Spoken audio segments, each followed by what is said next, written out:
এক সময়ের কথা, যখন দেবর্ষি নারদ নারায়ণ নারায়ণ জপ করতে করতে বৈকুণ্ঠ লোকে আসলেন। তখন তিনি শ্রীহরি ও মাতা লক্ষ্মীকে প্রণাম করে বললেন, হে প্রভু, আজ আমি যখন পৃথিবীলোকে ভ্রমণ করছিলাম, দেখলাম অনেক নারীরা তাদের প্রতিব্রতা ধর্মের পালন করছে। অন্যদিকে এমন নারী রয়েছে যারা স্বামীর সঙ্গে প্রতারণা করছে এবং নিজের স্বামীর চোখে ধুলো দিয়ে অন্য পরপুরুষের সঙ্গে সম্বন্ধ স্থাপন করছে। আমি জানতে চাই, একজন সত্যিকারের প্রতিব্রতা স্ত্রীকে আমরা কী রূপে চিনতে পারি? হে প্রভু, একজন সত্যিকারের প্রতিব্রতা স্ত্রীর মধ্যে কোন গুণগুলি বর্তমান থাকে? তখন শ্রীহরি বিষ্ণু বললেন, হে নারদ, তুমি সকল মানব জাতির কল্যাণের উদ্দেশ্যে উচিত প্রশ্নই করেছ। কিন্তু একজন সত্যিকারের স্ত্রীর মনের কথা বুঝতে পারা সবার পক্ষে সম্ভব নয়। আপনাকে এই প্রশ্নের যোগ্য উত্তর দেবী লক্ষ্মীই দিতে পারেন। তখন শ্রীহরি বিষ্ণু মাতা লক্ষ্মীকে বললেন, হে দেবী লক্ষ্মী, আপনি কৃপা করে দেবর্ষি নারদের প্রশ্নের পরিতৃপ্তি ঘটান এবং ওনার মার্গদর্শন করুন। তখন দেবী লক্ষ্মী বললেন, হে স্বামী, আপনার আজ্ঞা আমার শিরোধার্য। আমি অবশ্যই দেবর্ষি নারদের প্রশ্নের সমাধান করব। তখন মাতা লক্ষ্মী বললেন, হে দেবর্ষি নারদ, যে নারীর মধ্যে এই 3 প্রকারের গুণ বর্তমান থাকে তার বংশ শুদ্ধ হয়। সেই গৃহে দেবী লক্ষ্মী স্বয়ং বিরাজ করেন। সেই নারীর শ্বশুরকুলের সঙ্গে সঙ্গে পিতৃকুলের সম্মানও বৃদ্ধি পায়। তাদের সকলেরই স্বর্গের প্রাপ্তি হয়। যে সমস্ত স্ত্রীরা যারা প্রতিব্রতা হয় তারা মৃত্যুর পরে বৈকুণ্ঠ লোক প্রাপ্তি করে। প্রতিব্রতা স্ত্রীর মহানতার একটি মহান কথা শুনুন। এই পবিত্র কথা শ্রবণ করা মাত্রই ব্যক্তির সমস্ত পাপ নষ্ট হয়। যেই ব্যক্তি ধ্যানমগ্ন হয়ে এই পবিত্র কথা শোনে, ভগবান বিষ্ণু তার 32টি অপরাধ ক্ষমা করে। এরই কারণে প্রত্যেকটি ব্যক্তির এই পবিত্র কথা শোনা উচিত। মাতা লক্ষ্মী বললেন, প্রাচীন কালের কথা, মধ্যদেশে একটি অত্যন্ত শোভায়মান নগরী ছিল। সেই নগরে এক প্রতিব্রতা ব্রাহ্মণী বাস করত। তার নাম ছিল শোভা। শোভার স্বামী পূর্বজন্মে পাপ করার দরুন সেই জন্মে কুষ্ঠরোগে আক্রান্ত হয়েছিল। তার শরীরের সমস্ত জায়গায় বিভিন্ন ধরনের ক্ষত হয়ে গিয়েছিল এবং সেই ক্ষত থেকে অনবরত পুঁজ বেরোত। তার স্বামীর এমন অবস্থা হওয়া সত্ত্বেও শোভা তার স্বামীকে কখনো ছেড়ে যায়নি। সে তার স্বামীকে নিজের সাধ্যমতো সেবা করত। তার স্বামী যখন যা বলতো সে তার সাধ্যমতো, তার ক্ষমতা মতো সবই পূরণ করত। শোভা প্রতিদিন ভগবানের পুজোর সমান নিজের স্বামীরও পুজো করত। শোভা তার নিজের মনের সমস্ত ইচ্ছা ত্যাগ করে তার স্বামীর নিরন্তর সেবা করে চলেছিল। একদিন যখন শোভার স্বামী উঠানে শুয়েছিল, সে রাস্তা থেকে একজন অত্যন্ত সুন্দরী বেশ্যাকে যেতে দেখল। সেই সুন্দরী পতিতা মহিলাকে দেখে তার স্বামী কাম বাসনা দ্বারা পরিপূর্ণ হয়ে গেল। সেই পতিতা মহিলার সুন্দর রূপ ওই ব্রাহ্মণকে পুরোপুরি নিজের বশে করে নিল। সেই পতিতা মহিলার সুন্দর রূপ দেখে শোভার স্বামী জোরে জোরে নিঃশ্বাস নিতে লাগল। আর যখন সেই পতিতা মহিলা নজরের থেকে দূরে চলে গেল, তখন সে খুবই কষ্ট পেতে শুরু করলো।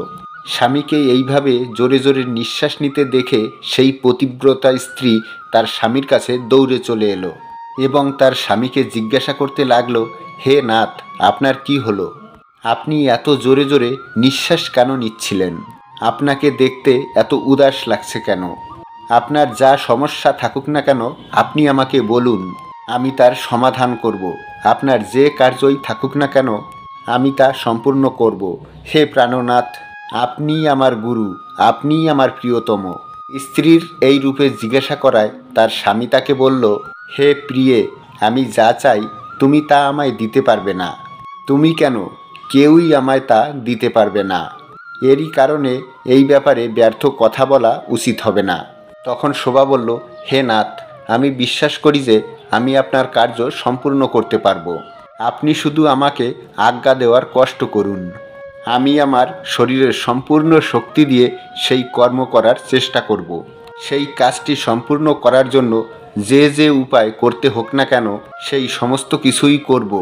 যদি আমি আপনার মনের ইচ্ছা পূর্ণ করতে পারি তাহলে এই লোকে ও পরলোকেও আমার কল্যাণ হবে।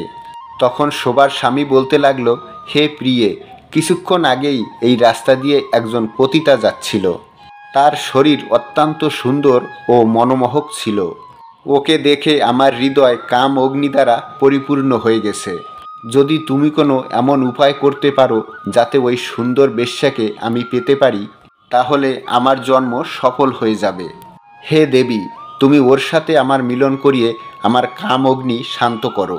স্বামীর মুখ থেকে এমন বচন শুনে শোভা অত্যন্ত দুঃখী হলো।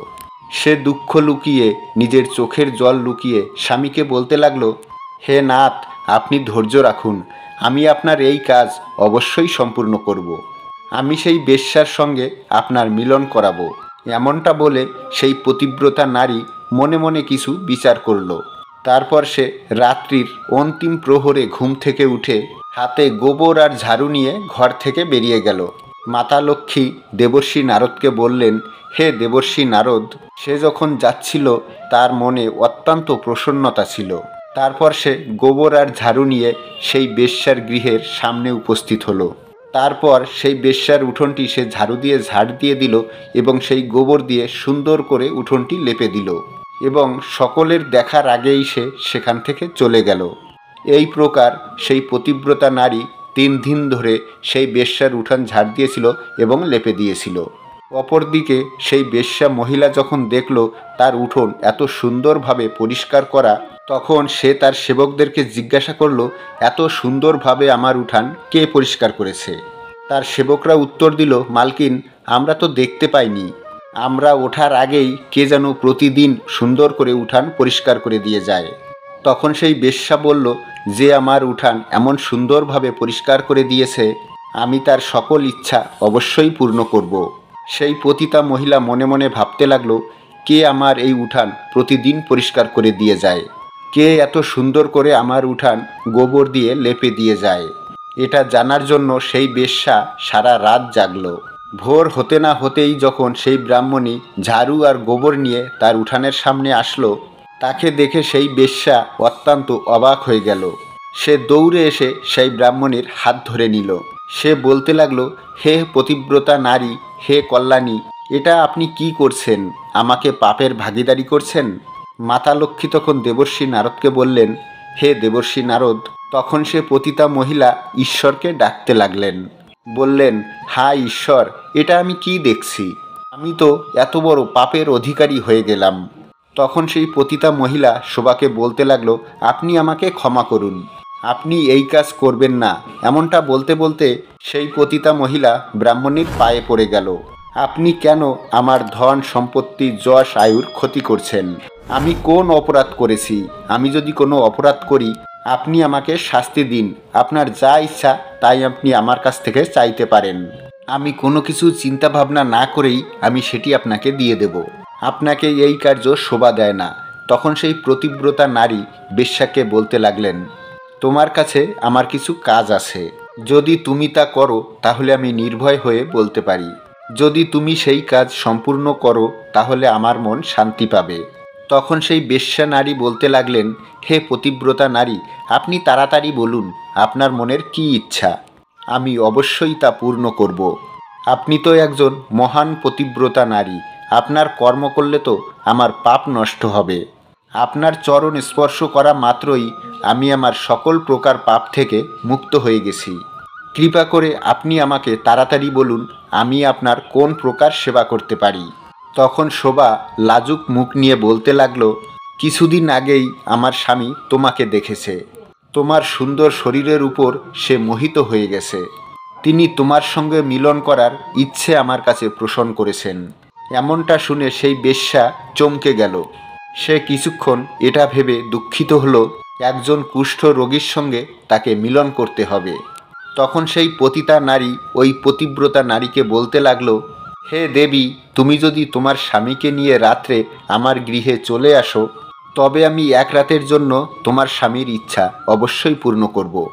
তখন সেই পতিব্রতা নারী বলতে লাগলো, আজ রাত্রেই আমি আমার স্বামীকে নিয়ে তোমার গৃহে আসব এবং যখন তার মনের ইচ্ছা পূর্ণ হয়ে যাবে তখন আমি রাত থাকতে থাকতে আবার তাকে আমার সঙ্গে নিয়ে গৃহে ফেরত যাব। তখন সেই পতিতা নারী বলতে লাগলো, হে পতিব্রতা নারী, তুমি এক্ষুনি এখান থেকে চলে যাও। যাতে কেউ তোমাকে এখানে দেখতে না পায়। আর অর্ধেক রাত হলে তুমি তোমার স্বামীকে নিয়ে এখানে চলে এসো। এই কথা শুনে শোভা তার গৃহে প্রস্থান করল এবং তার স্বামীর কাছে গিয়ে সব বৃত্তান্ত শোনালো। তার স্বামী তখন শোভাকে বলতে লাগলো, কিন্তু আমি কিভাবে যাব? আমি তো হাঁটতেও পারি না। তখন শোভা বলতে লাগলো, হে স্বামী, আপনি কোনো চিন্তা করবেন না, আমি আমার পিঠের উপর আপনাকে বসিয়ে আপনাকে নিয়ে যাব এবং যখন আপনার কর্ম পূর্ণ হয়ে যাবে তখন আমি আবার আপনাকে বাড়িতে নিয়ে আসব। এমনটা শুনে সেই ব্রাহ্মণ অত্যন্ত খুশি হলো এবং সে নিজের স্ত্রীকে বলতে লাগলো, হে পতিব্রতা নারী, তুমি অত্যন্ত মহান, আমি তোমার উপর অত্যন্ত প্রসন্ন হয়েছি। তোমার কারণে আমার এই কর্ম পূরণ হবে। তুমি আজ যা আমার জন্য করলে, সংসারে কোনো স্ত্রী তার স্বামীর জন্য তা কখনো করেনি। হে দেবী, তুমি ধন্য। এরপর রাত হয়ে গেল। তখন সেই পতিব্রতা নারী তার কুষ্ঠরোগী স্বামীকে পিঠে করে নিয়ে সেই বেশ্যার বাড়ির উদ্দেশ্যে রওনা দিল। তারা যখন রাস্তা দিয়ে যেতে লাগলো তখন সেই রাস্তার ধারে পরম তেজস্বী মান্ডব্য ঋষি ধ্যানে মগ্ন ছিল। ভুলবশত তারা যখন রাস্তা দিয়ে যাচ্ছিল তখন ভুলবশত সেই কুষ্ঠরোগীর পা মান্ডব্য ঋষির গায়ে লেগে যায়। এর ফলে মান্ডব্য ঋষির ধ্যান ভেঙে যায়। মান্ডব্য ঋষি ক্রুদ্ধ হয়ে তখন তার স্বামীকে অভিশাপ দিয়ে দেয়, রাত্রি পোহানো মাত্রই তুই ভস্ম হয়ে যাবি। তখন সেই পতিব্রতা নারী শপথ নেয় আর বলে, রাত্রি যেন কখনো শেষই না হয়। এমনটা বলে সে তার স্বামীকে নিয়ে নিজ গৃহে প্রস্থান করল এবং তার স্বামীকে শয্যায় শুইয়ে সে তার পাশে গিয়ে বসে পড়ল। মাতা লক্ষ্মী দেবর্ষী নারদকে বললেন, হে দেবর্ষী নারদ, পতিব্রতা নারীর বাণীতে এত শক্তি থাকে যে সে যা বলে তা সত্য হয়ে যায়। কারণ ভগবান শ্রীবিষ্ণু পতিব্রতা নারীদের এই বরদান দিয়েছেন যে তারা যা বলবে তা সত্য হয়ে যাবে। তারপর 3 দিন পর্যন্ত সূর্য উদয় হলো না। সারা সংসার অন্ধকারে ডুবে গেল। সৃষ্টি প্রায় অচল হতে বসেছিল। এই দৃশ্য দেখে সকল দেবতারা ব্রহ্মাজির কাছে গেলেন এবং তারা জিজ্ঞাসা করতে লাগলেন, কেন 3 দিন পর্যন্ত সূর্য উদয় হলো না? সৃষ্টির এমন অবস্থা কিভাবে হলো? তখন ব্রহ্মাজি সেই পতিব্রতা নারীর ও মান্ডব্য ঋষির সেই কাহিনী তাদেরকে বলতে লাগলো। দেবী লক্ষ্মী দেবর্ষী নারদকে বললেন, ব্রহ্মাজি সহিত ও দেবগণ সেই পতিব্রতা নারীর গৃহে উপস্থিত হলো এবং তারা সবাই সেই পতিব্রতা নারীকে বলতে লাগলেন, হে মাতা, 3 দিন পর্যন্ত তোমার নেওয়া শপথের কারণেই সূর্য উদয় হচ্ছে না। এর ফলে সমস্ত সৃষ্টি ধ্বংসপ্রাপ্ত হতে চলেছে। সকল প্রাণীদের জীবন দুষ্কর হতে চলেছে। কৃপা করে আপনার শপথ আপনি ফিরিয়ে নিন, সূর্যের উদয় হতে দিন।